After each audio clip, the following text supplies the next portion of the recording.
Dear trainees, so last class ಸೈನ್ಸಲ್ಲಿ ನಾನು ನಿಮಗೆ ಸ್ಪೀಡ್ ಆ್ಯಂಡ್ ವೆಲಾಸಿಟಿ ಅಂತಕ್ಕಂಥ ಒಂದು ಚಾಪ್ಟ್ರನ್ನು ಹೇಳ್ಕೊಟ್ಟಿದ್ದೆ.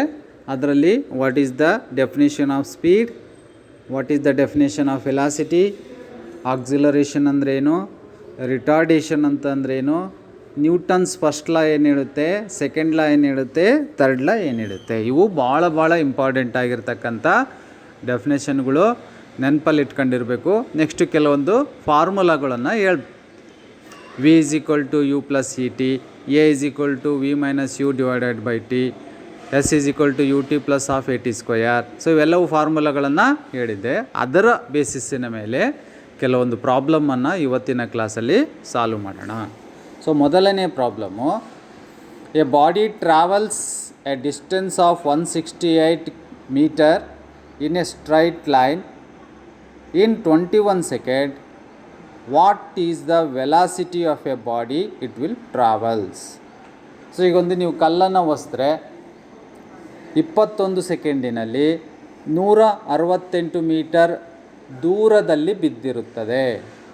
ಹಾಗಾದರೆ ಎಷ್ಟು ವೆಲಾಸಿಟಿಯಲ್ಲಿ ಅದು ಚಲಿಸಿದರೆ ಅಷ್ಟು ದೂರ 21 ಸೆಕೆಂಡಿನಲ್ಲಿ ಕ್ರಮಿಸಲು ಸಾಧ್ಯವಾಗುತ್ತದೆ. ಅರ್ಥ ಆಗ್ತಾಯಿತ್ತಾ ಪ್ರಾಬ್ಲಮ್ಮು? ಈಗ ಒಂದು ಕಲ್ಲು ಇದೆಯಪ್ಪ, ನಿಂತಿರೋ ಜಾಗದಿಂದ ಒಂದು ಕಲ್ಲನ್ನು ಒಸಿತೀರ. ಕಲ್ಲನ್ನು ಒಸಿದಾಗ 21 ಸೆಕೆಂಡಿನಲ್ಲಿ 169 ಮೀಟರ್ ದೂರ ಹೋಗಿ ಬೀಳುತ್ತೆ. ಸೊ 21 ಸೆಕೆಂಡಿನಲ್ಲಿ 168 ಮೀಟರ್ ದೂರ ಹೋಗಬೇಕು ಅಂದರೆ ಅದು ಎಷ್ಟು ವೆಲಾಸಿಟಿಯಲ್ಲಿ ಚಲಿಸಿದರೆ ಅಷ್ಟು ದೂರ ಕ್ರಮಿಸಲು ಸಾಧ್ಯ. ಸೊ ಗೊತ್ತಾಯ್ತಾ? ಸೊ ಇವಾಗ ಏನು ಕೊಟ್ಟಿದ್ದಾರೆ ಈ ಪ್ರಾಬ್ಲಮ್ಮಲ್ಲಿ ಏನಪ್ಪ ಅಂತಂದರೆ, ನಿಮಗೆ ಪ್ರಾಬ್ಲಮನ್ನು ಅರ್ಥ ಮಾಡಿಕೊಂಡು ಗಿವನ್ ಡಾಟಾ ಬರೆಯೋದಕ್ಕೆ ಬರಬೇಕು. ಏನು ಕೊಟ್ಟಿದ್ದಾರೆ, ಡಾಟಾದಲ್ಲಿ ಏನು ಕೊಟ್ಟಿದ್ದಾರೆ. ಸೊ ವೆಲಾಸಿಟಿಗೆ ಫಾರ್ಮುಲಾ ಗೊತ್ತಿದೆ ನಿಮಗೆ, ಡಿಸ್ಟೆನ್ಸ್ ಡಿವೈಡೆಡ್ ಬೈ ಟೈಮ್. ಇಲ್ಲಿ ಡಿಸ್ಟೆನ್ಸನ್ನು ಕೊಟ್ಟಿದ್ದಾನೆ, ಎಷ್ಟು ದೂರ ಹೋಯಿತು, 168 ಮೀಟರ್ ದೂರ ಹೋಯಿತು. ಎಷ್ಟು ಅವಧಿಯಲ್ಲಿ, 21 ಸೆಕೆಂಡಲ್ಲಿ. ಸೊ ಎರಡನ್ನು ಡಿವೈಡ್ ಮಾಡಿದಾಗ 168 divided by 21 is equal to 8 metre per second. ಅಂದರೆ ನೀವು ಒಸಿತಕ್ಕಂಥ ಕಲ್ಲು 1 ಸೆಕೆಂಡಿಗೆ 8 ಮೀಟರ್ನಷ್ಟು ವೇಗವಾಗಿ ಚಲಿಸಿದರೆ ಅದು 21 ಸೆಕೆಂಡಿನಲ್ಲಿ 168 ಮೀಟರ್ ದೂರವನ್ನು ಕ್ರಮಿಸಲು ಸಾಧ್ಯ. ಗೊತ್ತಾಯ್ತಾ? This is the summary of this problem. Next, a train travels a distance of 150 kilometres between 2 stations in 2.5 hours. Determine the average velocity with which the train is moving. ಈಗ ಎರಡು ಸ್ಟೇಷನ್, ಒಂದು ದಾವಣಗೆರೆ, ಇನ್ನೊಂದು ಈ ತುಮಕೂರು ಅಥವಾ ಹಿರಿಯೂರು, ಯಾವುದೋ ಒಂದು ತಗೊಳ್ಳಿ, ಅರ್ಥಾಯ್ತಾ? ಇಲ್ಲ ಕಡೂರು, ಬೀರೂರು. ಸೊ ಎರಡು ಸ್ಟೇಷನ್ಗಳ ಮಧ್ಯೆ ಇರತಕ್ಕಂಥ ದೂರ 150 ಕಿಲೋಮೀಟರ್. ಆ 150 ಕಿಲೋಮೀಟರನ್ನು ಕ್ರಮಿಸಬೇಕು ಅಂತಂದರೆ ಆ ಟ್ರೈನು 2.5 ಗಂಟೆ ತಗೊಳುತ್ತೆ. ಹಾಗಾದರೆ ಅದು ಎಷ್ಟು ಆವರೇಜ್ ವೆಲಾಸಿಟಿಯಲ್ಲಿ ಚಲಿಸಿದರೆ, ಈಗ ಟ್ರೈನು ಅಂದರೆ ಒಂದೇ ಸ್ಪೀಡಲ್ಲಿ ಹೋಗಲ್ಲ. ಸ್ಟೇಷನ್ ಬಂದ ತಕ್ಷಣ ಸ್ಲೋ ಆಗಬೇಕಾಗುತ್ತೆ, ಕೆಲವೊಂದಲ್ಲಿ ಡೈವರ್ಷನ್ ತಗೊಳ್ಳುವಾಗ ಕಮ್ಮಿ ಆಗಬೇಕಾಗುತ್ತೆ ಸ್ಪೀಡು. ಸೊ ಒಟ್ಟು ಆವರೇಜ್ ವೆಲಾಸಿಟಿ ಎಷ್ಟಿದ್ದರೆ ಎರಡು ಸ್ಟೇಷನ್ಗಳ ಮಧ್ಯೆ 150 ಕಿಲೋಮೀಟರನ್ನು 2.5 ಗಂಟೆಯಲ್ಲಿ ಕ್ರಮಿಸಲು ಸಾಧ್ಯ. ಆವರೇಜ್ ವೆಲಾಸಿಟಿಯನ್ನು ಕಂಡುಹಿಡಿಯಬೇಕು. ಸೊ ಆವರೇಜ್ ವೆಲಾಸಿಟಿಯನ್ನು ಕಂಡುಹಿಡಿಯೋದಕ್ಕೆ same formula, distance divided by time. So ಡಿಸ್ಟೆನ್ಸನ್ನು ಕೊಟ್ಟಿಯಾನೆ 150 ಕಿಲೋಮೀಟರ್, ಟೈಮು 2.5 ಅವರನ್ನು ನಾವು 5/2 ಅಂತ ಬರಿಬೋದು. ಇದನ್ನು ಮಿಶ್ರ ಭಿನ್ನರಾಶಿಯಾಗಿದೆ 2 1/2, ಅದನ್ನು ಇಂಪ್ರಾಪರ್ ಮಾಡಿದಾಗ 2.5 5/2 ಆಗುತ್ತೆ. ಸೊ 5/2 2 ನೀವು ಮೇಲ್ಗಡೆ ಒಯ್ದಾಗ 150 ಇಂಟು 2 ಡಿವೈಡೆಡ್ ಬೈ 50. ಸೊ ಅಲ್ಲಿಗೇನಾಗುತ್ತೆ 150 into 2 divided by 5, 300 divided by 5, 60 kilometer per hour. So this is the average velocity. ಅಂದರೆ ಆ ಟ್ರೈನು 60 ಕಿಲೋಮೀಟರ್ ಪರ್ ಅವರ್ ವೇಗದಲ್ಲಿ ಆವರೇಜ್ ಸ್ಪೀಡನ್ನು ಕವರ್ ಮಾಡಿದರೆ ಇಷ್ಟು ಒಂದು ಡಿಸ್ಟೆನ್ಸನ್ನು ಕ್ರಮಿಸಲು ಸಾಧ್ಯ. Next problem, a vehicle accelerate uniformly from a velocity of 8 km/h to 24 km/h in 4 seconds. ಒಂದು ವೆಹಿಕಲ್ ಏನಿದೆಯಲ್ಲ, ಈಗ ನೀವು ಎಕ್ಸಾಂಪಲ್ಲು ಒಂದು ಗಾಡಿಯಲ್ಲಿ ಹೋಗ್ತೀರ. ಗಾಡಿಯಲ್ಲಿ ಹೋಗುವಾಗ ಇಮಿಡಿಯೇಟಾಗಿ 120 km/h ವೇಗದಲ್ಲಿ ಚಲಿಸೋಕ್ಕೆ ಸಾಧ್ಯನಾ?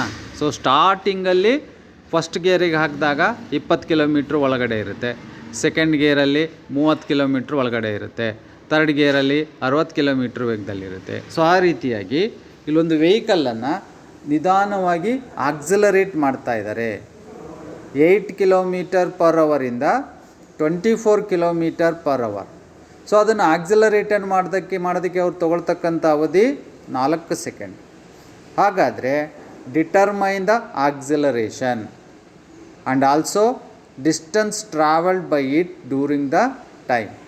ಆಕ್ಸಿಲರೇಷನ್ ಎಷ್ಟಾಗುತ್ತೆ ಮತ್ತು ಆ ಆಕ್ಸಿಲರೇಷನನ್ನು ತಗೊಳ್ತಕ್ಕಂಥ ಅವಧಿಯಲ್ಲಿ ಆ ವೆಹಿಕಲ್ಲು ಎಷ್ಟು ದೂರ ಕ್ರಮಿಸುತ್ತೆ ಅಂತಕ್ಕಂಥದ್ದನ್ನು ಕ್ಯಾಲ್ಕುಲೇಷನ್ ಮಾಡಬೇಕು.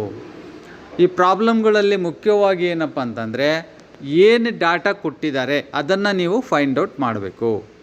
ಡಾಟಾವನ್ನು ಕೊಟ್ಟು ಅದಕ್ಕೆ ಬೇಕಾಗ್ತಕ್ಕಂಥ ಫಾರ್ಮುಲಾ ಯಾವ್ದು ಶೂಟ್ ಆಗುತ್ತೆ ಅದನ್ನು ಅಪ್ಲೈ ಮಾಡಬೇಕಾಗುತ್ತೆ.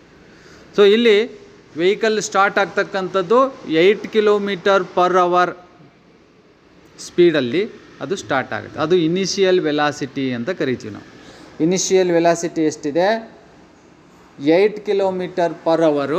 ಆ ಇನಿಷಿಯಲ್ ವೆಲಾಸಿಟಿಯನ್ನು ಯು ಅಂತಕ್ಕಂಥ ಲೆಟ್ರ್ನಿಂದ ನಾವು ಡಿನೋಟ್ ಮಾಡ್ತೀವಿ. ನೆನಪಲ್ಲಿ ಇಟ್ಕೊಳ್ರಿ, ಯು ಅಂತಕ್ಕಂಥದ್ದು ಇನಿಷಿಯಲ್ ವೆಲಾಸಿಟಿ 8 km/h ಇದೆ. ನೆಕ್ಸ್ಟು ಫೈನಲ್ ವೆಲಾಸಿಟಿಯನ್ನು ವಿ ಅಂತಕ್ಕಂಥ ಲೆಟ್ರ್ನಿಂದ ಡಿನೋಟ್ ಮಾಡ್ತೀವಿ. ಅದು 24 km/h ಇದೆ.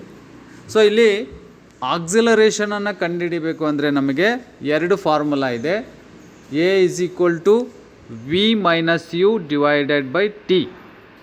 ಬಟ್ ಇಲ್ಲಿ ಕೊಟ್ಟಿರ್ತಕ್ಕಂಥ ಡಾಟಾದಲ್ಲಿ ಏನಾಗಿತ್ತಪ್ಪ ಅಂತಂದರೆ, ಟೈಮನ್ನು ಸೆಕೆಂಡಲ್ಲಿ ಕೊಟ್ಟಿಯಾನೆ, ವೆಲಾಸಿಟಿಯನ್ನು km/h ಕೊಟ್ಟಿರೋದ್ರಿಂದ ಈ 4 ಸೆಕೆಂಡನ್ನು ಅವರಿಗೆ ಕನ್ವರ್ಷನ್ ಮಾಡಬೇಕು. ಇಲ್ಲ ಅಂತಂದರೆ ಅವರನ್ನು ಸೆಕೆಂಡಿಗೆ ಕನ್ವರ್ಷನ್ ಮಾಡಬೇಕು. ಅವರನ್ನು ಸೆಕೆಂಡಿಗೆ ಕನ್ವರ್ಷನ್ ಮಾಡಿದಾಗ 1 ಗಂಟೆಗೆ 3600 ಸೆಕೆಂಡ್ ಆಗುತ್ತೆ. ಸೊ ಈಗ ಇಲ್ಲೊಂದು ಫಾರ್ಮುಲಾ ಇದೆ, v = u + at. ಈ ಒಂದು ಫಾರ್ಮುಲಾದಿಂದಲೂ ನಾವು ಆಕ್ಸಿಲರೇಷನನ್ನು ಕಂಡುಹಿಡಿಬೋದು. ವಿ ಅಂದರೆ ಫೈನಲ್ ವೆಲಾಸಿಟಿ, ಯು ಅಂದರೆ ಇನಿಷಿಯಲ್ ವೆಲಾಸಿಟಿ, ಎ ಅಂದರೆ ಆಕ್ಸಿಲರೇಷನ್ನು, ಟಿ ಅಂದರೆ ಟೈಮ್. ಈಗ ಇಲ್ಲಿ ಸಬ್ಸ್ಟಿಟ್ಯೂಟ್ ಮಾಡೋಣ ನಾವು. ವಿ ಎಷ್ಟಿದೆಪ್ಪ?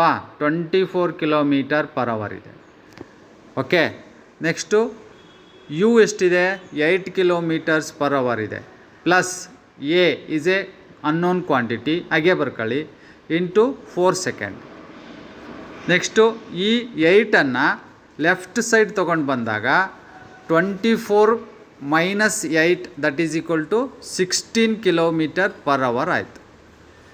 ಸೊ ಈಗ ಲೆಫ್ಟ್ ಸೈಡಲ್ಲಿರ್ತಕ್ಕಂಥದ್ದು 16 km/h, ರೈಟ್ ಸೈಡಲ್ಲಿರ್ತಕ್ಕಂಥದ್ದು 4 × a ಉಳಿದಿದೆ.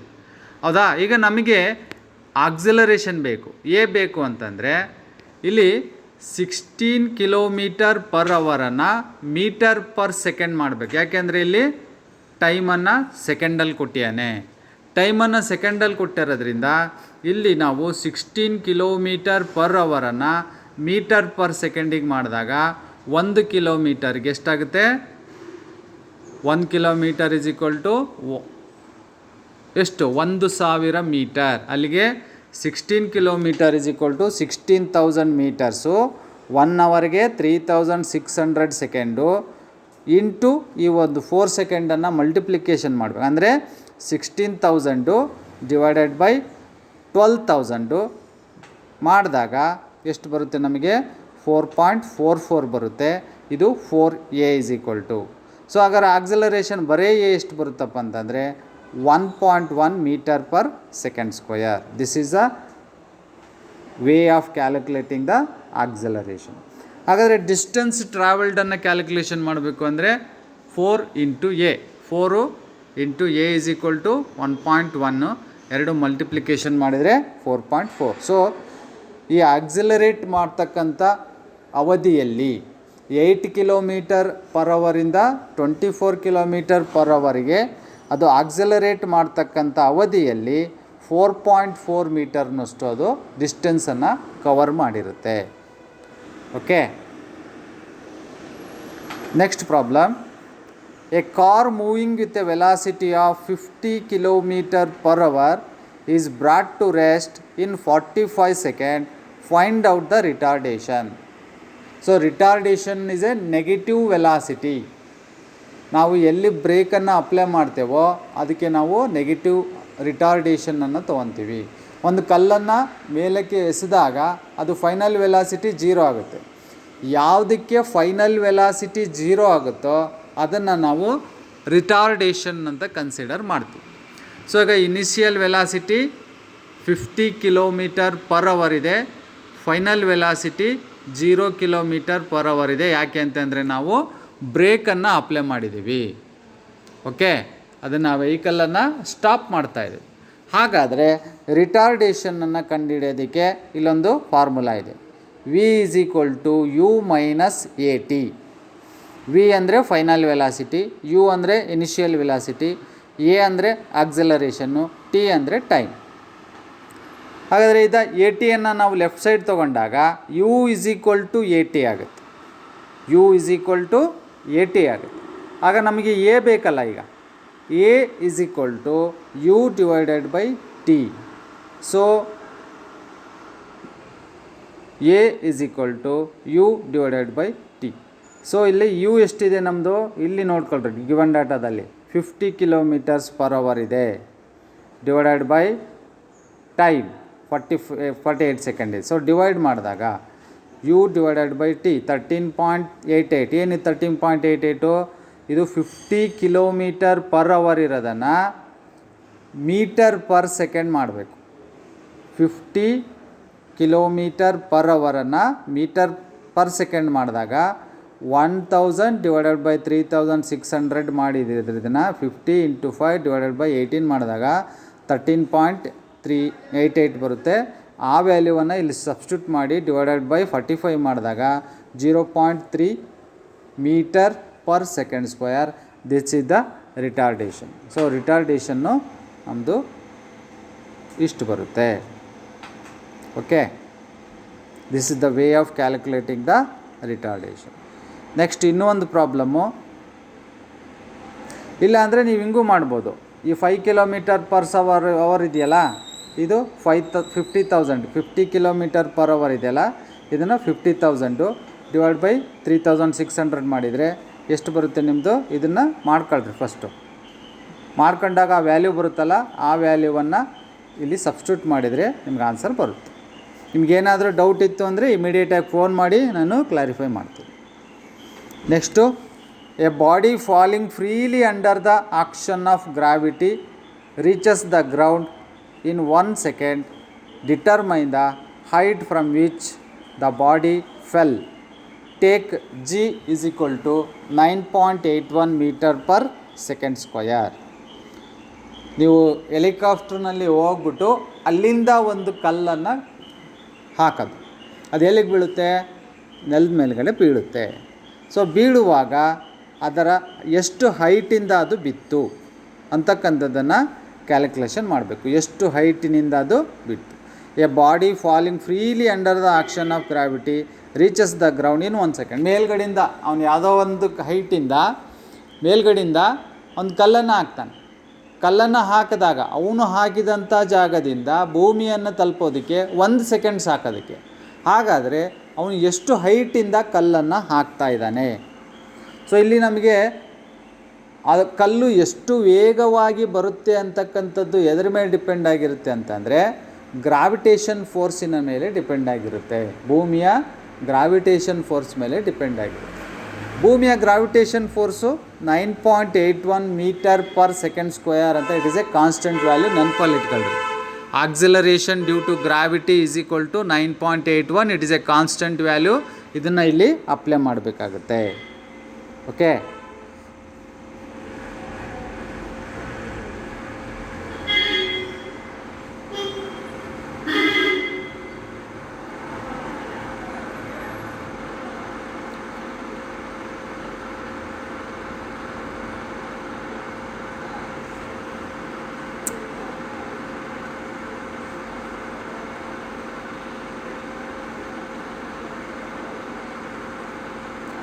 So 1 second, time is a 1 second. So ನಮಗೆ ಫಾರ್ಮುಲಾ ಗೊತ್ತಿದೆ, s is equal to u t plus of a t square, ಅಥವಾ s is equal to u t plus half G T square. G ಅಂತ ಅಂದರೆ gravitation, acceleration due to gravity. U ಅಂದರೆ initial velocity. T ಅಂದರೆ time, ಭೂಮಿಯಲ್ಲಿ ಮೇಲೆ ಬೀಳ್ತಕ್ಕಂಥ ಒಂದು ಅವಧಿ. So ಈಗ ನಾವು ನಿಂತಿರ್ತಕ್ಕಂಥ ವಸ್ತುವನ್ನು ಕೆಳಗಡೆ ಹಾಕಿರೋದ್ರಿಂದ, ಎ ಬಾಡಿ ಫ್ರಮ್ ರೆಸ್ಟ್ ಅಂತ ಹೇಳಿದ ನಾವು, ನಿಂತಿರ್ತಕ್ಕಂಥ ವಸ್ತುವನ್ನು ಕೆಳಗಡೆ ಬಿಟ್ಟಿರೋದ್ರಿಂದ ಇನಿಷಿಯಲ್ ವೆಲಾಸಿಟಿ 0 ಆಗುತ್ತೆ. ಸೊ 0 ಇಂಟು ಟೈಮ್ ಎಷ್ಟು 1 ಸೆಕೆಂಡ್ ಪ್ಲಸ್ ಆಫ್ ಜಿ ಅಂತಂದರೆ 9.81, ಟಿ ಸ್ಕ್ವಯರ್ ಅಂತಂದರೆ 1 ಸ್ಕ್ವಯರ್. ಸೊ ಇಲ್ಲಿ 0 ಇಂಟು 1 0 ಬಂತು, half into 9.81. So 9.81 divided by 2 ಮಾಡಿದರೆ 4.905 ಮೀಟರ್ಸ್. ಸೊ ಈ ಒಂದು ವೇಗದಲ್ಲಿ, ಈ ಒಂದು ಹೈಟಿನಿಂದ ಆ ವಸ್ತು ಬಂದಿತ್ತು ಅಂತಂದರೆ 1 ಸೆಕೆಂಡಿಗೆ ಅದು ಭೂಮಿಯನ್ನು ತಲುಪುತ್ತೆ. ಸೊ ಈ ರೀತಿಯಾಗಿ ನಾವು ಕೆಲವೊಂದು ಪ್ರಾಬ್ಲಮ್ಗಳನ್ನು ಸಾಲ್ವ್ ಮಾಡಬಹುದು. ಸೊ ಇದರಲ್ಲಿ ನಿಮ್ಗೆ ಯಾವುದಾದ್ರೂ ಪ್ರಾಬ್ಲಮ್ಮು ಡೌಟ್ ಇತ್ತು ಅಂತಂದರೆ ನೀವು ಕಾಲ್ ಮಾಡಿ, ನಾನು ಅದಕ್ಕೆ ರಿಪ್ಲೈ ಮಾಡ್ತೀನಿ, ಯಾವ ರೀತಿ ಸಾಲ್ವ್ ಮಾಡಬೇಕು ಅಂತ ಹೇಳ್ಕೊಡ್ತೀನಿ. ಓಕೆ.